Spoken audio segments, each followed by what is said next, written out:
होता है जो मेहनत करता है। अब इसमें आश्रित क्या है, उलट गया ना। इसलिए ये नहीं ध्यान में रखना कि आश्रित पहले आता है या आश्रित बाद में आता है। ये दिमाग में नहीं बसा लेना, बसा लेता है कुछ लोग, ये दिमाग में नहीं सेट किए हो। ये कहीं भी आ सकता है, शुरू में भी आ सकता है। क्लियर हो गया। अब आश्रित उपवाक्य के तीन उपभेद हैं। आश्रित उपवाक्य के तीन भेद हैं, संज्ञा, विशेषण, क्रिया विशेषण। तीनों का नाम याद रखो, संज्ञा, विशेषण, क्रिया विशेषण, तीन ही भेद है। की और की से या कौमा अल्प विराम के बाद शुरू होगा, यानी की, खाली की ध्यान रखो। की से शुरू होता है तो वो संज्ञा आश्रित उपवाक्य है। जो और जो से बनने वाला शब्द, जो और जो से, जिसने, जिन्होंने, जिसको, जिनको, जिसे, जिसको, जिससे, जिसमें, जिस पर, जिसका, जिसकी, जिसके, ये सारे जो से बना हुआ शब्द है। ज्यों त्यों, है ना। तो ये सारे शब्द जो आएंगे वो जो से बना हुआ शब्द है, वो विशेषण उपवाक्य होगा। क्या होगा, विशेषण उपवाक्य। और बाकी बचा जैसे, जब, जहां, जितना, यदि, यद्यपि, 6 शब्द, ये क्रिया विशेषण है। ये क्या है, आनी। अगर की से शुरू होगा तो संज्ञा उपवाक्य, जो या जो से बनने वाला शब्द तो विशेषण उपवाक्य, और जैसे, जब, जहां, जितना, यदि, यद्यपि, क्रिया विशेषण उपवाक्य। किसी को दिक्कत नहीं है। अब देखो, जिससे पूछूंगा वही बताएगा, है ना। मेहनत करने वाला अवश्य सफल होता है। बताओ इसमें आश्रित उपवाक्य क्या है, मेहनत करने वाला। दूसरा बताए। और कौन जान रहा है इसको, हाथ खड़ा करो। मेहनत करने वाला अवश्य सफल होता है, तुम बताओ। मेहनत करने वाला, हाँ, खड़ा होकर बोलो, आप बताइए। हाँ, तो आश्रित उपवाक्य अवश्य सफल अवश्य।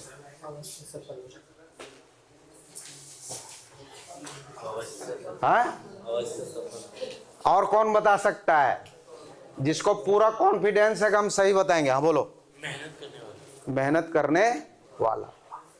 सबका गलत हो गया। हाँ बोलो, यस यस, देख लिया ना, चकमा खा गया ना। पहले आपको बोला गया कि जो शब्द हम बताए हैं कहाँ है, इसमें खोज के जरा दिखाओ तो हमको, कहाँ है वो शब्द है। कैसे बोल दिया, कैसे बोले, कैसे बोल दिए कि जो, जैसे, जब, जहां, जितना, यदि, यद्यपि, इसमें है कहीं। फिर कैसे बोले, शिकारी आएगा, जाल बिछाएगा, दाना डालेगा, उसमें लोभ से फंसना नहीं, और फंस भी जाते हैं ना। बाबा जी का तोता बन के बैठ जाते। समझ में आया गलती कहाँ हो गई, क्या ध्यान देना है। जागे रहो, नींद में रहने से पढ़ाई नहीं होगी। नींद में हो गया, बैठ जाओ। हाँ, क्या होगा, सरल वाक्य है, इसमें मिश्र वाक्य है ही नहीं।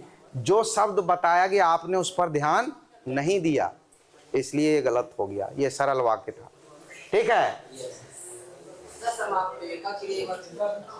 अरे जहां पर वाक्य समाप्त होता है यार, जैसे बोलो, पढ़ो ना वाक्य। जहाँ तुम पढ़ते थे वहीं मैं पढ़ता। हाँ, तो जहां तुम पढ़ते थे यहाँ एक बार खत्म हुआ, वहीं मैं भी पढ़ता था, यहाँ भी खत्म हुआ, 2 जगह खत्म हुआ।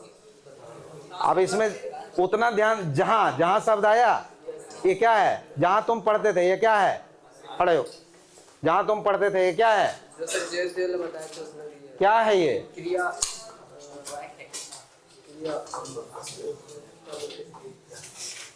क्रिया उपवाक्य। क्रिया उपवाक्य नहीं है,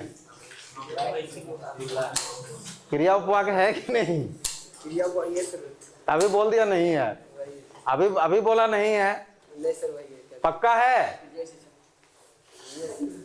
हाँ या फिर बदलेगा। चलो ये बोला क्रिया उपवाक्य है, सही है। हाँ यस सर, आप बताओ, बोलो जल्दी बोलो। हाँ सही बोल रहा है, देखो कितना ध्यान दे रहा है ये लोग। क्रिया उपवाक हम बोले हैं, 3 गो भेद है, संज्ञा विशेषण क्रिया विशेषण। क्रिया कहाँ है? बोल रहा जी सर। फिर कंफ्यूज करोगे तो फिर कैसे होगा यार। 3 ही तो ना भेद बताए हम, कि चौथा भी बोले हैं? कितना उपवाक है? संज्ञा उपवाक, विशेषण उपवाक, क्रिया विशेषण, कोई चौथा नहीं। बैठ जाओ, बड़ा टेंशन है यार। तुम लोग सब गिराएगा लगता है हमको। सर कहेंगे कि बहुत अच्छा पढ़ाते हैं आप, ये यही तो पढ़ाए हैं, सब उल्टा पुल्टा लिख के आया है। विशेषण उपवाक जो या जो से बनने वाला शब्द, ठीक है। ने लगाओगे जो में तो जिसने, जिन्होंने, को लगाओगे जिसको, जिनको, जिसे, जिन्हें, से लगाएंगे जिससे, जिनसे, के लिए लगाएंगे जिसके लिए, जिनके लिए, कर्ता ने, कर्म को, करण से, संप्रदान को के लिए, अपादान से चिन्ह लगाते जाओ ना, अपने जो का रूप बन जाएगा। बनेगा कि नहीं? क्लियर? आगे बढ़े। अब देखो, मेहनत करने वाला सफल होता है, ठीक है। मेहनत करने वाला, अब है जो मेहनत करता है वह सफल होता है। अच्छा देखो, अब किसी भी मतलब मिश्र वाक्य को जब हम सरल वाक्य में बदल देंगे, इसको कहते हैं रचनांतरण। एक रचना को दूसरे रचना में बदल देना, ठीक है। अर्थ ज्यों का त्यों रहेगा, अर्थ ज्यों का त्यों रहेगा। तो जो पाठ बदल रहा है, जो पाठ बदल रहा है वो आश्रित है। जो एकदम अस्थाई बना हुआ है वो क्या है? मुख्य उपवाक्य है, वो चेंज नहीं होगा। जैसे जो परिश्रम करता है वह सफल होता, अब उधर क्या बना है? परिश्रम करने वाला सफल होता है। कौन वाला पाठ बदला? बदला ना, सफल होता है बदला नहीं। क्यों? क्योंकि वो मुख्य उपवाक्य है, वो चेंज नहीं होगा। चेंज कौन होगा? है ना? या अब इस इधर से लो, वह सफल होता है जो परिश्रम करता है। इसका भी बना परिश्रम करने वाला सफल होता है, तो सफल होता है ज्यों का त्यों रह गया, रह गया ना। चेंज कौन वाला हुआ? परिश्रम करने वाला, जो परिश्रम करता है, यही ना चेंज हो गया, तो वो आश्रित हो गया। आश्रित और मुख्य में आप कोई दिक्कत नहीं है। आश्रित उपवाक कितने तरह के होते हैं? क्लियर हो गया? तीसरा ध्यान दो, तीसरा है संयुक्त वाक्य। क्या है? देखो, संयुक्त वाक्य भी 2 या 2 से अधिक समापिका क्रिया होती है, ठीक है। लेकिन मिश्र वाक्य और संयुक्त वाक्य में अंतर क्या है कि मिश्र वाक्य में एक ठो प्रधान होता है, मुख्य होता है, बाकी आश्रित होता है। लेकिन संयुक्त में सब प्रधान है, यानी प्रत्येक वाक्य भी, उपवाक्य भी अपना पूरा अर्थ देने में सक्षम है। वो दूसरे का सहारा नहीं लेगा, वह दूसरे का सहारा। राम पढ़ता है और सीता लिखती है। एक पाठ को लो, राम पढ़ता है, पूरा अर्थ दे रहा है, पूरा अर्थ निकल रहा है इसका। इसके लिए वो सीता लिखती है, इससे कोई टेंशन नहीं है उसका, है उससे कोई सहारा लिया नहीं लिया। लेकिन सीता लिखती है, अब वो राम पढ़ता है, इससे उसका कोई लेना देना नहीं है। राम पढ़ता है और लिखता है, तो ये क्या सही है? हाँ, ये संयुक्त है।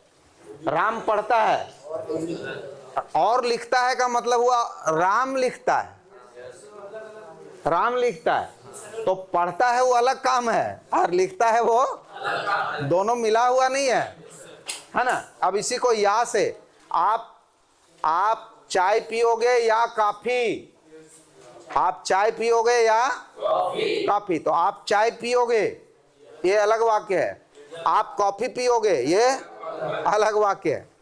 और दोनों एक दूसरे अर्थ के लिए एक दूसरे पर आश्रित निर्भर नहीं है, इसलिए क्या है? संयुक्त। इसमें समुच्चय बोधक अव्यय का प्रयोग होता है। क्या? समुच्चय बोधक अव्यय का प्रयोग होता है, याद रखना। आप बोले कि आप चाय पियोगे या कॉफी, तो ये संयुक्त वाक्य है। हाँ। लेकिन आप चाय या कॉफी पियोगे तो ये सर्वनाम नहीं, है। आप चाय या कॉफी पियोगे, हाँ वही वही है। आप चाय या कॉफी पियोगे ना, तो उसका अर्थ यही हुआ, आप चाय पियोगे या कॉफी। ठीक है, समझे ना। या जो है ना वो समुच्चय बोधक शब्द है। संयुक्त वाक्य। हाँ, या और या है, इसलिए है, किंतु है, परंतु है, और है, अथवा है, या है, ये सब। अरे जिसको अंग्रेजी में आप कंजंक्शन बोलते हो, संयोजक, समुच्चय वाचक वाक्य शब्द, समुच्चय बोधक शब्द, क्या बोलते हैं? दो पद को जोड़ने वाला, दो उपवाक्य को जोड़ने वाला, दो वाक्य को जोड़ने वाला। वो दो पद को भी जोड़ सकता है, दो उपवाक्य को भी जोड़ सकता है, दो वाक्य को भी जोड़ सकता है।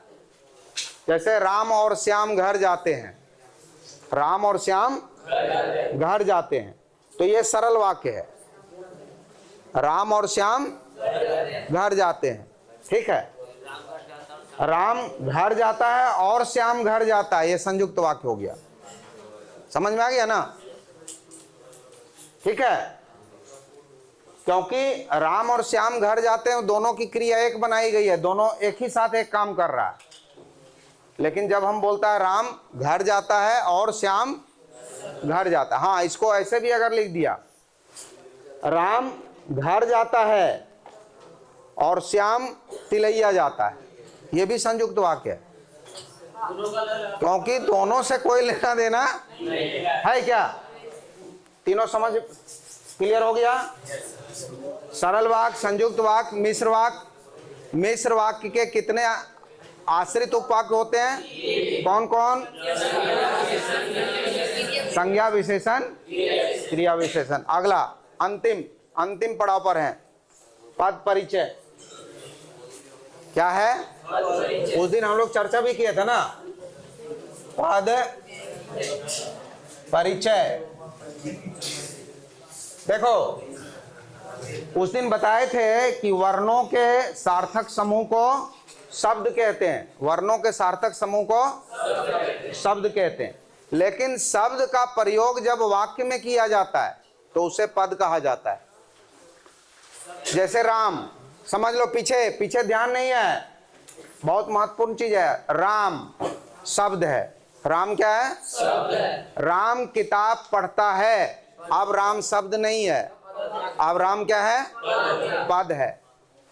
वाक्य जो बनता है वो शब्दों से नहीं बनता है, वो पदों से वो पदों का समूह है, क्योंकि हर पद जो है उसका वो किसी व्याकरण के नियमों से बंधा हुआ है, वो किसी व्याकरण के किसी भाग का काम कर रहा है, समझे ना?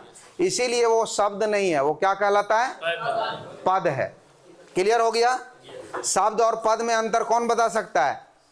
हाँ बोलो सर। जब कोई शब्द हाँ वाक्य में नहीं हो, हाँ वो शब्द है, और जब वह वाक्य में प्रयुक्त होता है तो वह पद बनता है। Very good, clear. बस इतना ही कॉन्सेप्ट बना के रखो। वाक्य से बाहर है, अकेला है, शब्द है, वाक्य में आ गया, पद हो गया। ठीक है, समझे ना? बैठ जाइए, बहुत बढ़िया। अब है पद का परिचय। ठीक है, तो पद तो समझ चुके हैं, उसका परिचय का मतलब होता है कि वह पद किस व्याकरण के स्थान को ग्रहण किए हुए है, ये बताना, और बाकी पदों से उसका क्या संबंध है, किस स्थान पर है और बाकी से उसका क्या संबंध है, इसी को कहते हैं पद परिचय।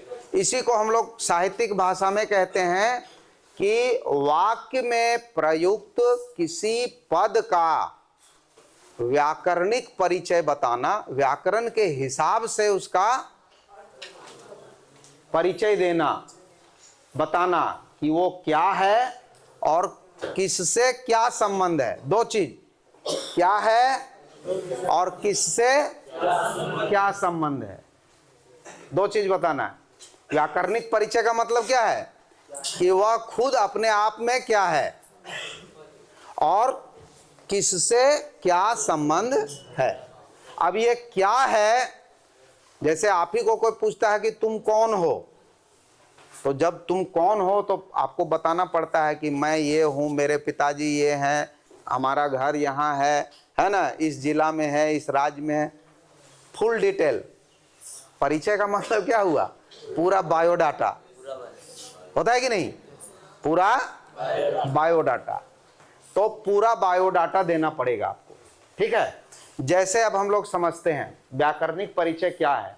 जैसे समझ लो एक वाक्य लेते हैं, राम किताब पढ़ता है, ठीक है। तो पहला पद लिए हम राम, पहला पद क्या लिए? राम। तो हम लोग जानते हैं कि पद जो होता है वो बाहर होके क्या होता है? शब्द होता है। अकेले में वो क्या होता है? शब्द। तो उसका जो परिचय निकलेगा वो शब्द से निकलेगा कि नहीं? माप जैसे उसके पूर्वज में जाएंगे तो पिछला हिसाब किताब लेना पड़ेगा ना, कहां से आया है वो, कि नहीं? तो अब हम हैं कि सबसे पहले जानेंगे कि वास्तव में पद का भेद कितना होता है। तो 5 भेद माना गया है: संज्ञा, सर्वनाम, विशेषण, क्रिया और 5वां है अव्यय। 5वां क्या है? अव्यय। अव्यय का भी फिर 4 भेद हो जाता है: क्रिया, विशेषण, संबंध, बोधक,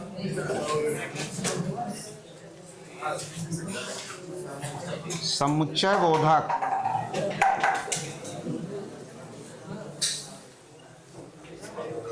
और विस्मयादि। समझ में आ गया है ना? जैसे अब राम हम लिए तो राम क्या है? संज्ञा है। सबसे पहले क्या लिखेंगे? संज्ञा है। अब संज्ञा है तो संज्ञा भी मुख्य रूप से 3 प्रकार की होती है ना? व्यक्तिवाचक, जातिवाचक और भाववाचक। क्या है? देखो, व्यक्ति और जाति का अंतर समझ लो। एक का बोध कराए तो व्यक्ति है, और एक जैसे सबका बोध कराए तो जैसे पहाड़ और हिमालय, ऐसे समझो। हिमालय जब बोलेंगे तो एक पहाड़ का बोध होगा, लेकिन पहाड़ बोलेंगे तो सबका बोध होगा। तो पहाड़ क्या है? जातिवाचक। हिमालय क्या है? व्यक्तिवाचक। लड़का जातिवाचक। लड़का क्या है? जातिवाचक, है ना? लेकिन जब हम बोलते हैं रमेश